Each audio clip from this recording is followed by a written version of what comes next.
And there we go, ladies and gentlemen, we are live on this Facebook Live. We are here today, okay, with the number one agent in our office, number three in the state of Arizona, and from the positive energy vortex of the universe from Sedona, Nisreen Hawley. Welcome to the show. Thank you. Well, that was kind of a long intro, huh? Yeah, well, I love how you introduce Sedona all the time. It's true, though. It's great. Well, you know, when you're driving up there, I'm going, okay, I wonder when I drive up this time before I hit the first roundabout, because it's like 87 in a row, which is great. I don't care.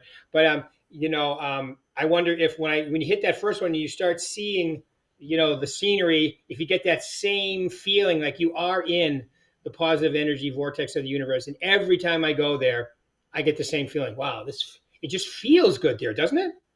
It does. Whenever we leave, go on a trip or go out of town for the day and come back, it does feel like almost like a hug, Mhm. when you come back into town.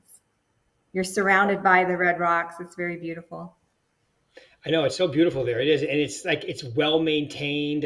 Even the streets are good, and it's almost like like when you watch something on a really high definition TV and everything. That's what it looks like there. It looks like everything's high Yeah. def. All right, and I did some hiking there years ago with my wife and I. We went there, and it's beautiful to hike there too. Oh, yeah. Lots of great hikes. All right, well, tell us about yourself, a little bit about. I know that last year wasn't the best year in real estate, but you seem to have a really good year. So, I mean, are things cooking up in Sedona? Sedona is in a bubble. It's like a magical place unto itself. It doesn't necessarily conform with what's happening, nationally or in metro markets. But we've been pretty steady. So, every year for the last few years, every year's been a little bit higher for our office and for myself personally. So people are still coming to Sedona. It's a popular place. Yeah, it is. It's a great investment too. There's a lot of Airbnbs there too, for sure.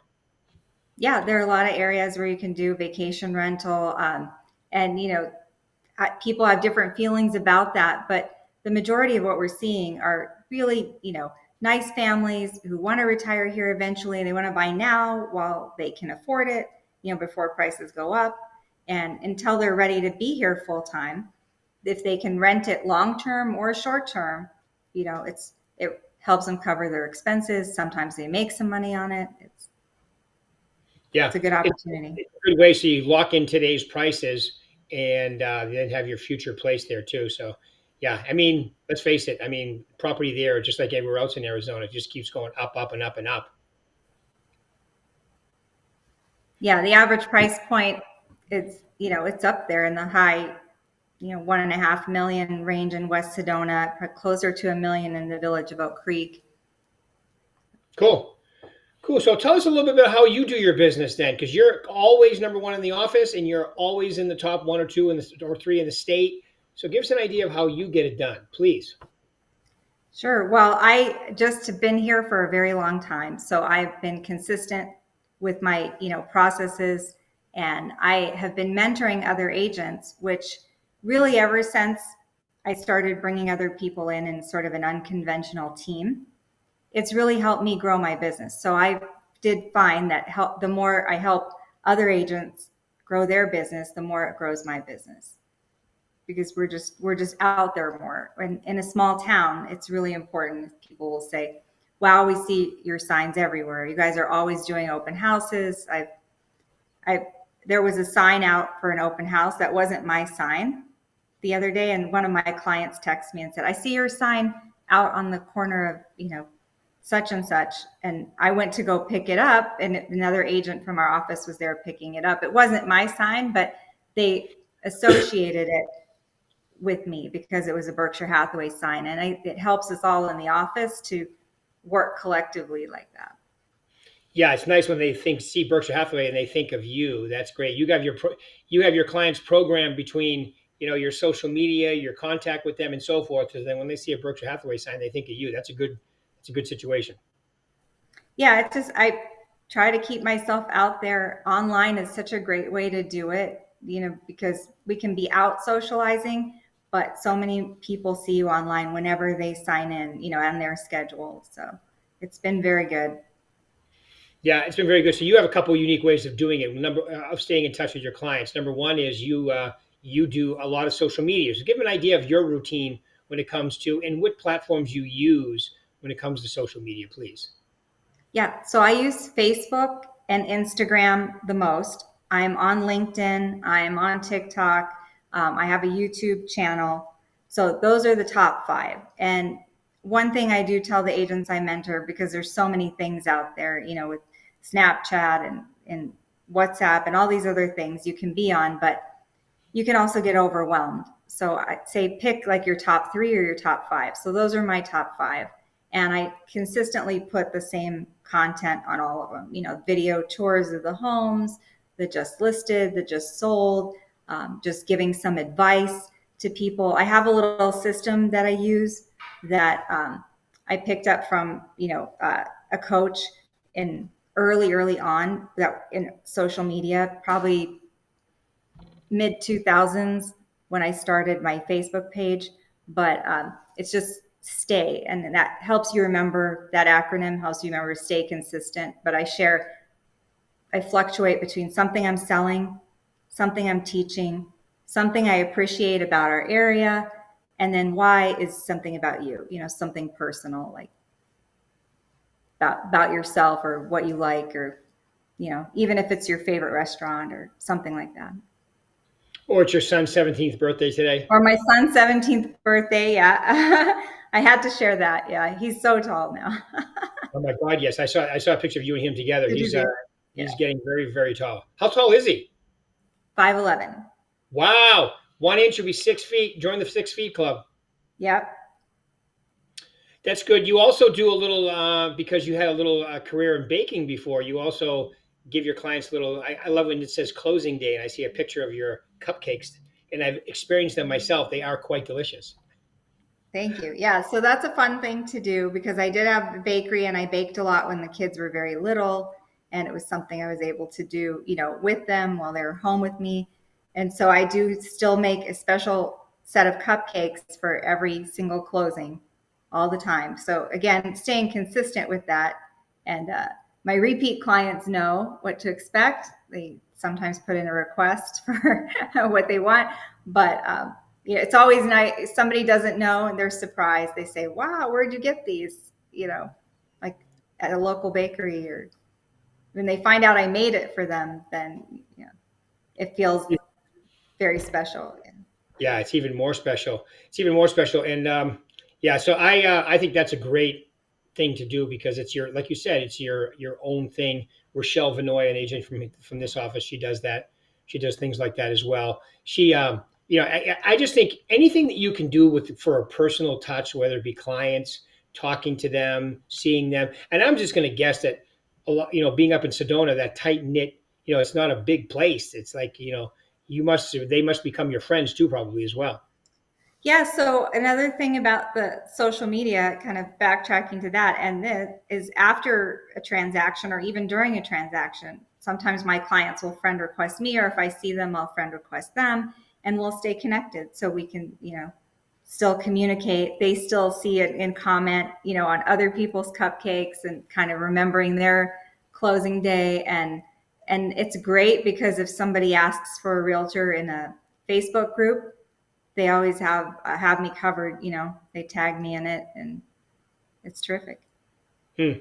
It is terrific, and there's so many wonderful things to do up there too. I love it going up there. The you mentioned the breakdown. Would you say that a lot of in the last few years there are more and more people that are actually moving up there full time, like retire or just move out there, and people that can all they need is a computer to work. Is it picking up as far as single family? Their primary residence. Yeah, there are. I would say in the areas around Sedona, we have a lot of beautiful towns. I know we talk a lot about Sedona, but just 15 minutes, 20 minutes, and 25 minutes away, we have Cornville, Cottonwood, Clarkdale. We have Camp Verde, Rimrock. So all these areas, are really expanding. There's a lot of new construction happening in Cottonwood and Clarkdale, a lot of families, and a lot, even, remote work and work here. People are coming here because it's a nice place. If they want to get out of the city and have a more rural, laid back experience, raise their kids here. It's nice. Right. Then you can go in and visit and do your things in town and so forth. But it's always good to Yeah, it's have, an easy drive to the city. So yeah. and those prices are a heck of a lot better too, aren't they? Oh yeah, you get a lot of house for your money just outside of Sedona. You get a nice, 3 bedroom, 2 bath, almost brand new home, around between 500 and 600.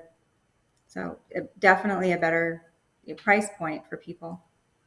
Right. So you can just, so you can get out there and live that life. And I mean, so many things, so many great things to do. When I was there, I did that. There's like a train. What is that train? It takes you, it's like does a little tour and comes back. What is the name of that train? Do you Yeah, remember? the Verde Canyon Railroad. It, There it it is. leaves from Clarkdale. It goes all the way through Perkinsville. It's like a 3 hour trip. It's really beautiful, scenic. Yeah. It is. I did it. I mean, some of the tracks that it's on are pretty. You're like, whoa, the scenery is incredible, and it's a Yeah, we have. great. I mean, there's a lot to do. There's a lot to do in Sedona, but there's also a lot to do out around Sedona. So, yeah, I'm glad you got to check out Clarkdale. Yeah, it is. No, it was cool. And when I went there, my wife, the tour guide, I call her, she has to do research on the whole area, which is great. So she found this, and we did it, and I was like, wow, it was really like you said, it's like 3 4 hour trip. They serve you lunch. It's great. I loved it. Yeah. I would do it again in a heartbeat. All right, so we mentioned social media and so forth. What about digital marketing? What do you do there to keep relevant with everyone? I mean, in the digital marketing, I rely heavily on the tools that we have in the VAC, and I stay in contact with my sphere. That's really the number one thing. But I do the newsletters, I do market updates and neighborhood reports. I have holiday greetings that go out to people, and that the digital side of things, it's so easy. I'm going to sound like a commercial here, but it's so easy with what we have in the VAC. I mean, obviously everybody keeps track of their client list. You can upload it in there, buyers, sellers, whatever. Everybody wants to know, just the general. I have set up recently the one about home maintenance tips. So once a month, it just sends you, remember to check your HVAC, or this is how to winterize, or, those type of things. So Yeah. the digital side of things, yeah, that the VAC makes it so easy that it's crazy not to do it. Yeah, I was hoping you were going to say that because that's what we had talked about too. Is I I think the VAC, especially if you're a little, if you're as techie as me, which means non-existent, then you would use the VAC, like neighborhood reports, market reports, newsletters. And if you're a little bit more so, you can use the BHHS Connect, powered by Bold Trail, and that one's a lot more detailed if you're a super techie person. So you really have two CRMs, and then like you said, if you put in their birth dates, anniversaries, and holidays, and you want to send them all that stuff too, and tips, there's all kinds of stuff you can do, but you can pretty much set it once. And then, once you have your whole database organized, now it's just the new people that you meet, open houses, your daily prospecting, and so forth. So it's kind of it's unfortunate that only about 25% of our agents use it like it should be used because it's such a great tool. So it's interesting that you say that number 25%, because isn't it the rule that about 25% or 20% of people do 80% of the transactions? So it's not a coincidence. I mean, if you use the tools, they work. They're there for a reason. So I would definitely recommend people check them out. Yeah. Very good point. I coach some pretty decent agents, and they'll say, "I want to turn it up in my digital marketing." And my first question is, "Are you using the neighborhood reports like you just mentioned?" Well, no. Well, let's start there, right? You start there, and I have new agents I coach. They have an open house. They do what they're told. They get everybody's information. They load them up in the VAC. They send them a neighborhood report. And this gentleman that I coach out of one of the offices in the Summerlin office here in Vegas, his first listing came, a few months in the business from somebody who got a neighborhood report from a few months in a row and just called him. Okay, I want to sell my house now. Come over and list it. Yeah. right? And they didn't Yeah. ask him, well, how long have you been in the business? And no, they just invited him over. Well, if you think about it, when you're sitting in open house, there always is traffic from the neighbors. And the neighbors know you're having an open house. They come in. And why are they coming in? Most of the time, they want to know what their place is worth. Right. People want to know that, even if they're not going to sell instantly. So, yeah, definitely doing neighbor reports and market reports, sending people information. What's my home worth? That little tool that we have is great. I mean, you can even just copy and paste that to your Facebook and people will go in there. Oh yeah, what is my home worth? Right. Right. And if they go in and they fill it out, it gets loaded right into your VAC, into your Yeah. contacts too. I call it stalker good. Yeah, but they're coming to you. So Right. That's what I'm saying. It's beautiful. I love it. All right. So let's give them a couple points. So give them your top three. I want to be successful in today's market as a real estate agent. What would you tell them to focus on, please, Nisreen? So you just got your real estate license, you're getting out there in the world of real estate. I would say I would hope that agents would really interview brokerages. And I say this from my very own experience because I didn't join Berkshire Hathaway until 2017, and I've seen a lot of, people come and go because it's not what they expected. But really, if you interview brokerages and see where it's a good fit, it's, there's going to be a match for everyone, just like regular couple relationships, right? You have to like your managing broker. You have to understand, what they're going to offer you, what the tools are. You can't just go based on, the branding colors or the split. You have to get in where the culture fits who you are. And so I think it's So super true. important for people to ask questions. It's as much for you to interview the branch manager as it is for the branch manager to interview you. Uh-huh. I love it. So get out there, interview them, and see where you fit best. That's a great suggestion. I love it. Yeah. And then the other thing I would say is don't, a lot of things people focus obviously on prospecting and getting buyers and getting sellers, right? And the networking that way. And of course you have to do that, but people forget or avoid almost networking with their other agents, with not just the other agents in your office, but the agents in other brokerages, like getting into groups, getting into masterminds, getting in the Facebook groups. You can get a lot of information and a lot of advice, and you can see what other agents are doing because we share, that's it's a great tool to connect with your other agents. A lot of my followers are other realtors in and out of our network, and they're going to bring, hopefully the buyers for my listings. So I want to have good connections with them. Go have coffee with, agents from other brokerages, the top agents in your brokerage, but don't discount the relationship with other agents. That's just as important as the relationship with your buyers and sellers.